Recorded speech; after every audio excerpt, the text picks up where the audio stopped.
So today we want to talk about large language model fine-tuning. So for the past 12 months, one area has been improved dramatically in 2024 is the gap between the top closed source model like GPT and best open source model has decreased dramatically as Meta introduced Llama 3.2 and all the model Mistral has introduced. And this is great news for AI developers because that means you can take those open source model, fine-tune it to optimize for whatever use case you care about and deploy anywhere you want. However, fine-tuning is a topic that has been discussed and bring up a lot. But in reality, not many people knows how to do it properly because the process is quite complicated. You might see so many different models on Hugging Face and didn't know which one is the best one for you to get started. It also requires lots of knowledge apart from just fine-tuning. Like how do you prepare your training data properly? How do you actually deploy and use the model in production? Quite often it might feel overwhelming, but don't worry, I will take you step by step what is the full process look like to fine-tune the model, from prepare training data all the way to deploy the model. And I will also show you how do you use unsloth,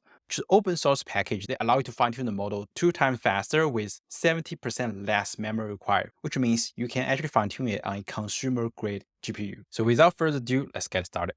Before we dive into fine-tuning, we probably should talk about another method that people has been used to bring private knowledge into large language model, which is RAG.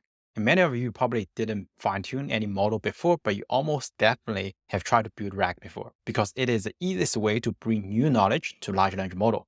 So instead of getting large language model to generate answer directly, RAG, which represents for retrieval augmented generation, will basically turn your private knowledge like PDF or website into vector database that allows us to retrieve most relevant information based on certain query in natural language and just append them as part of the prompt so that when large language model generate information, it has additional context. So this is extremely simple and easy to get started compared with fine-tuning, where it actually changes the model itself. You can almost consider some base model like GPT 3.5 or Llama 3 as a new graduate. It already have the fundamental skills like reasoning, logic, and common sense. But to put them on a specific job, you will give this model some additional training to bake in the knowledge directly into the model, so that when user asks a question that didn't exist in the original base model, it can still provide the right answer without relying on external data source. So both RAG and fine-tuning can actually achieve the result in terms of bringing your domain and private knowledge into the model. And in many cases, RAG is actually the better option because with fine-tuning, the model's knowledge is frozen. Its latest knowledge will be based on the training data you provided during the fine-tuning stage.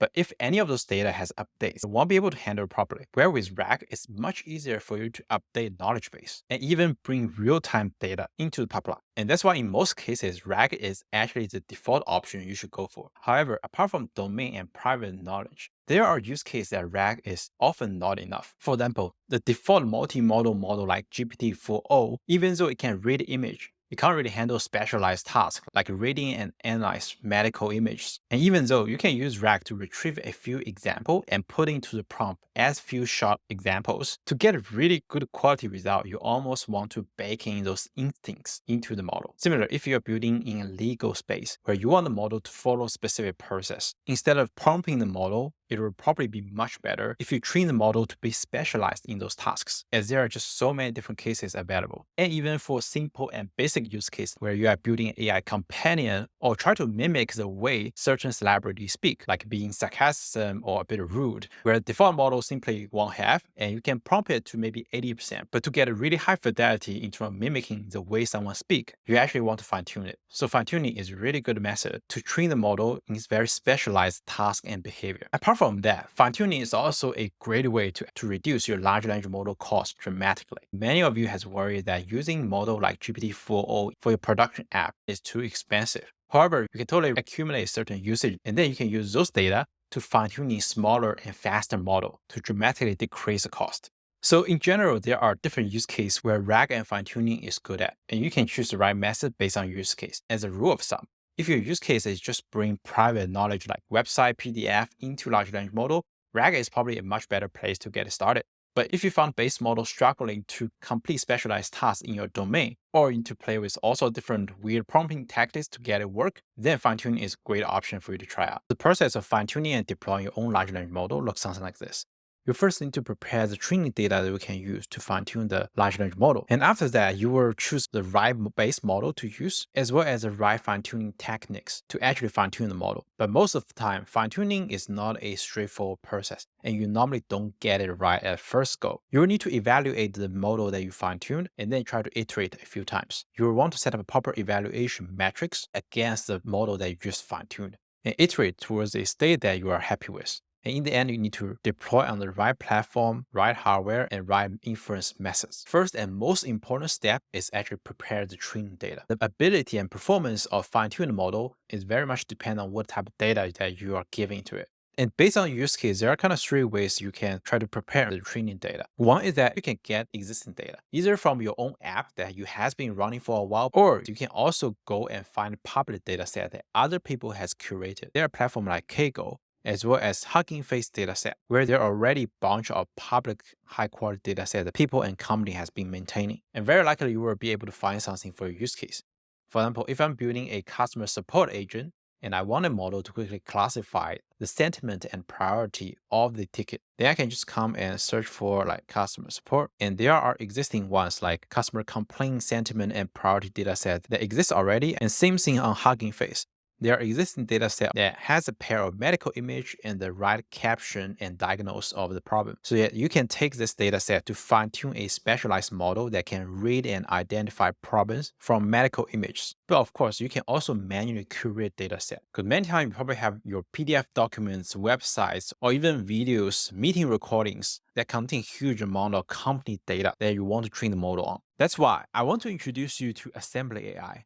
They are a leading speech-to-text model provider. They can provide extremely accurate transcription for both audio and video, whether you are dealing with English, Chinese, French, or even Spanish. And it does more than just transcription, but also out-of-box audio intelligence, like automated topic detection, summarize the content, as well as speech recognition. And it's extremely easy to getting started. They provide SDK that you can use right away. And my personal favorite is that they allow you to define customer spelling for domain-specific words that is not that well known. Like I can define special words like land graph and land chain, and then the transcription will be able to identify those words accurately. And they just launched a new model called Universal 2, which is a next-gen speech-to-text model that has a best-in-class accuracy, particularly in tricky scenarios like special nouns, improved text formatting, and handling alphanumeric accuracy much better. So it is a model that can really handle complex real-world audio and video data. With that, you can take all the videos, meeting recordings into text data that can be used for fine-tuning the model. But one thing to note is that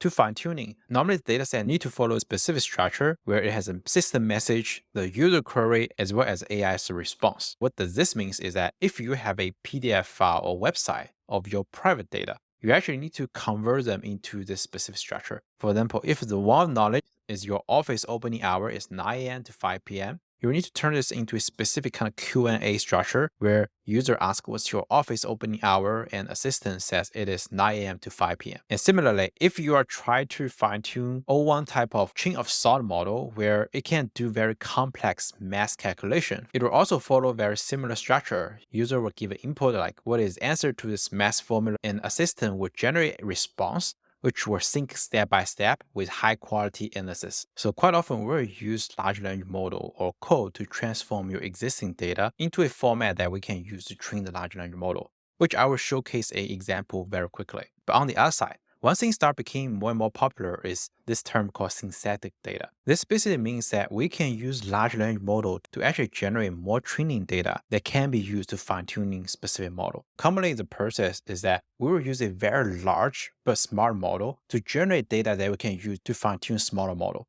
For example, you can use an extremely large, powerful, but slow model to generate a chain of thought data for solving math questions. Normally, it will generate multiple different versions of answers. And on the other hand, we will also have a reward model, which is another model that has been fine-tuned to score and rank the answer provided by the other large language model, so that the better version of the answer can be saved as a dataset. And this has a lot of benefits. One is that you can actually use a large and powerful model to train smaller, faster, and cheaper model that specialize in specific tasks. Also enable us to be not restricted by the data we have in hand. NVIDIA introduced this model family called Nemotron, which has 340 billion parameters. And it has both instruct model that you can use to generate training data, and also a reward model that has been fine-tuned for evaluating and score the response so that you can use this flow to generate very specific training data for use case in a very big scale. And there are very detailed tutorial as well as code walkthrough AI builder community that I'm building. So if you're interested, you can click on the link below to learn more in details about how to do synthetic data generation. And as a quick example, I'm going to show you how can we create a training data set for a specialized large language model that can enhance your midjourney prompt. So for this use case, we actually want the training data into specific format where it has pair of original prompt, which is pretty simple and basic, and improved prompt with a lot of details added in so that we can take this training data into this type of format that we can use to fine-tune the model. And to do that, you can either collect a list of really good midjourney prompt yourself or find some existing data source on the internet. Then we can use existing model like GPT-4o or other ones to generate what does a simple and basic original prompt could look like so that we can generate this data set pair in bulk. And I'm going to showcase how can you use Hugging Face or Kaggle to explore existing data set that you can leverage too. So in Hugging Face, I will go to the data set page and I will choose task.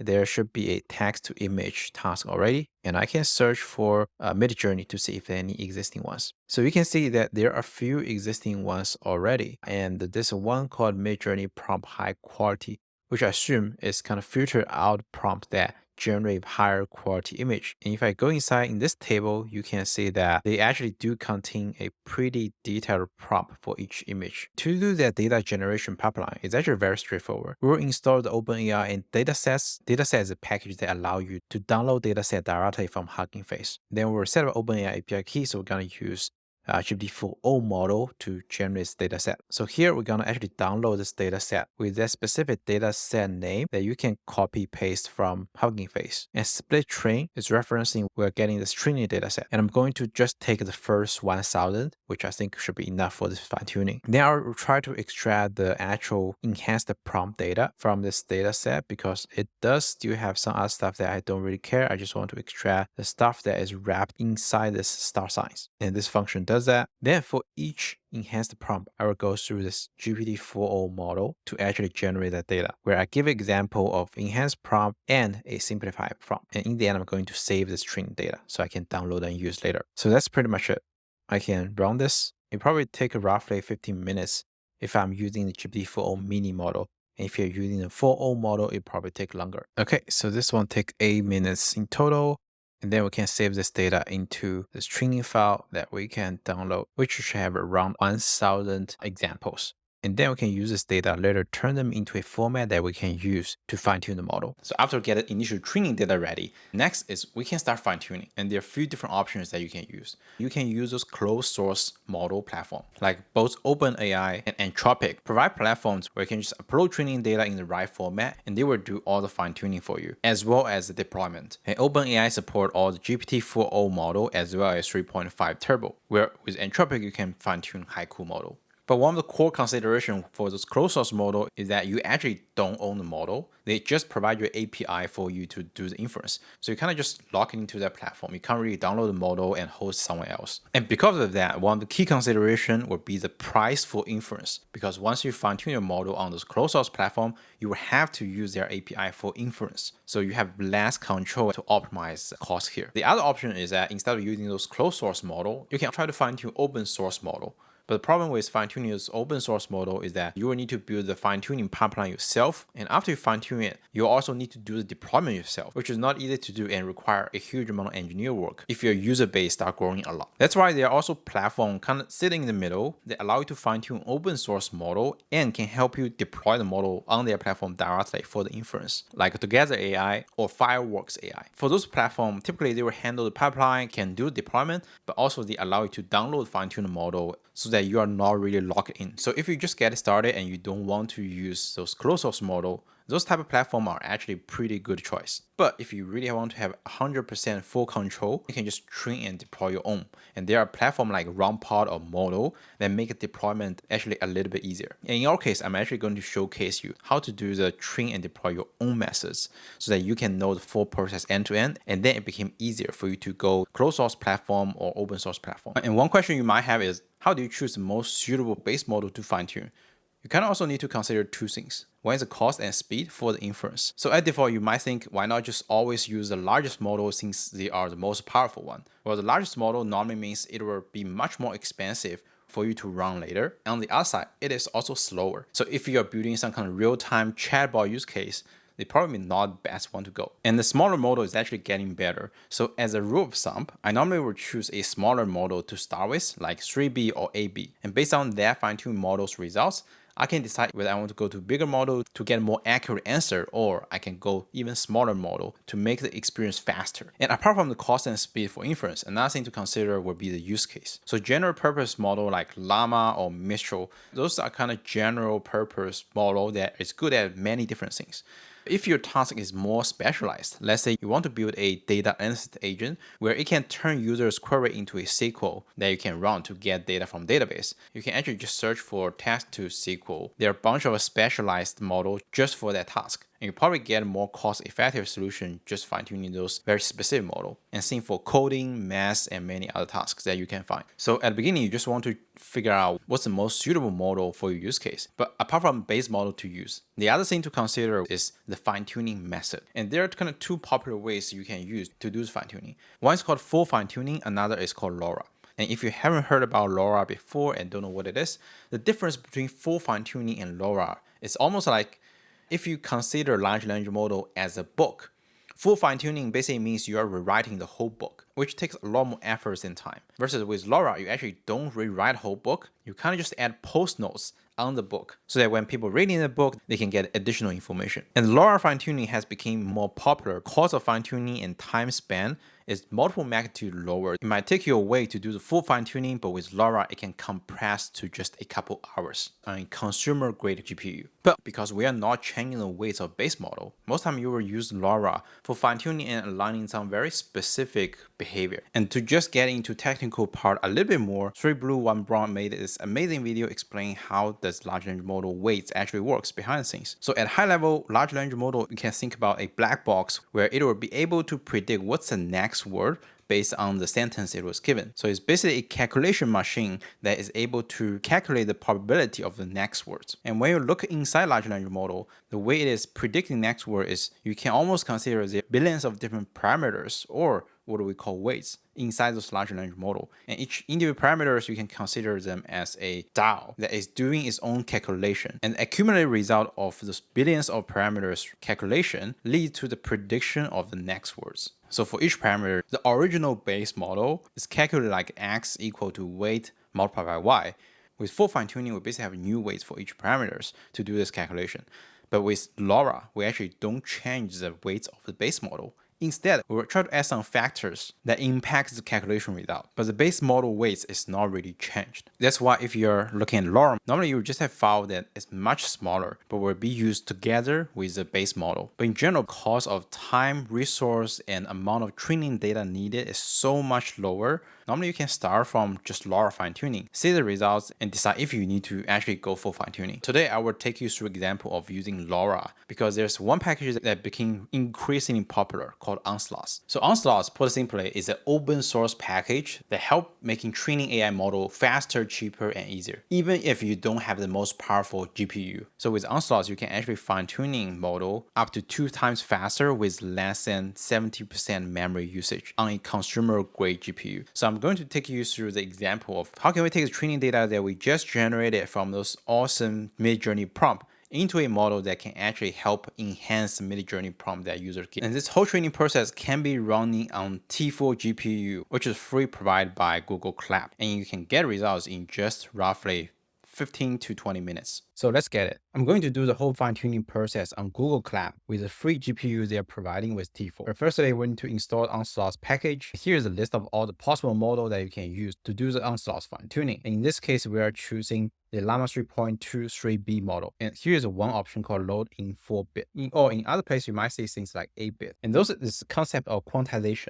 And quantization is a technique to shrink the model size and speed up its computation by using smaller and less precise numbers that represent model's parameters. And at the default, each parameter could be 32-bit floating point, which means its calculation will be a number like this, which can be represented by 32 bits binary number. And 4 bits and 8 bits basically means that we will try to use smaller and less precise number to represent each parameters. So it is not that accurate, but the amount of computation needed will be much smaller. So 4-bit basically means we're using 4-bit integer to represent the number in binary. Next is we will start setting up the LoRa adapter. And there are a few different settings. So R basically means how many parameters are going to be impacted by the LoRa. The bigger the number means more parameters will be impacted, but also takes more space and resource. So normally you can start with 16.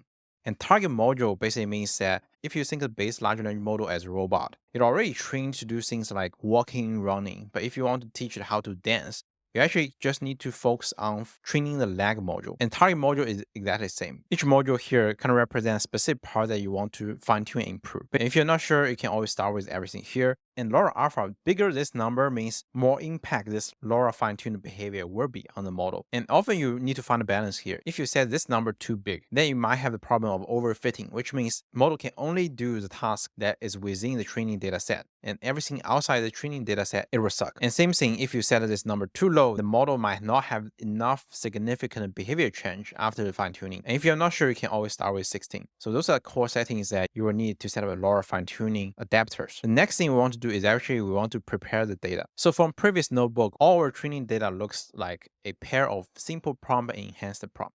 But to be able to actually fine-tune the model, we need to turn them into model-specific syntax.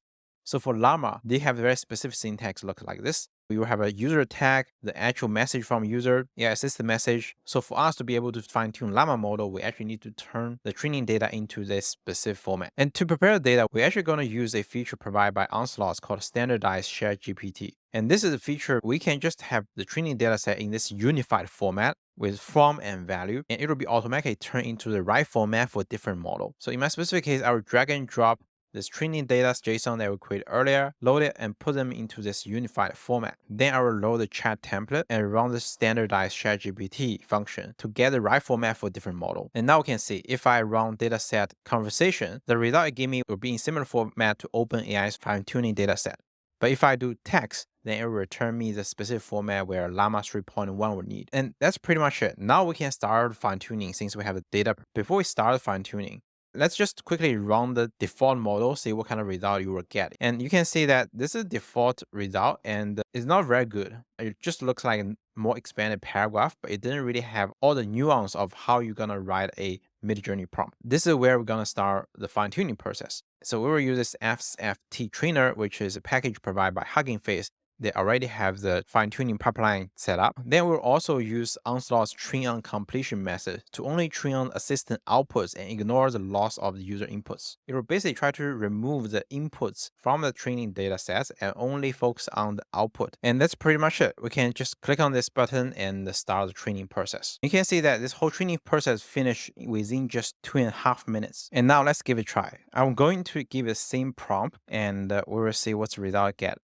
So you can see that this looks a lot more like the midjourney prompt that you will see from the website. And if the result is not good, more likely there are a few things you can do. And most straightforward and likely result is that you might need to provide more training data. In here, I provide 1,000 training examples. But if your model is bigger, you probably need to provide bigger data set. And second one is that you can also change the model. If your task requires more reasoning ability, no matter how many training data you provided, it might still struggle. Instead, you can try a bigger model. And after you fine-tune a few times and get the result that you want, next you can export model and deploy somewhere. And when you export the model, you can either just export the LoRa adapter, which will be a very small file and can be used together with the base model itself, or you can export the GGUF, which is a specialized file that includes the base model as well as adapter, and you can just run it right away. And you can also push to by putting your API key that you get from the Hugging Face. And you can get the access token on Hugging Face access token. And then put your username here and define a repo. And after the finish, you will see a new one has been created here with the adapter file. And next time, if you want to use it, you can just use this code to load the model that you put on Hugging Face. But on the other side, you can also export GGUF file, which can be used on Llama CPP or Llama directly. So this is pretty much how you can fine-tune large language model using Unsloth. If you want to dive deeper into the topic of fine-tuning, you can join the AI Builder Club that I'm building, where I work with industry fine-tuning experts, dive much deeper into the fine-tuning topic, like how do you take the fine-tuning model and deploy it, and how to use platform like Together AI, and how do you evaluate the fine-tuning pipeline, and I will share interesting learnings and practical projects you can build to learn more about building AI products. And more importantly, we have a group of top AI builders who might already experience the problem that you are facing today. So you can just come here and ask any question you have. Me and other community member can just jump on and answer your questions. So this is today's video. And if you find this useful, please like and subscribe. I'll see you next time.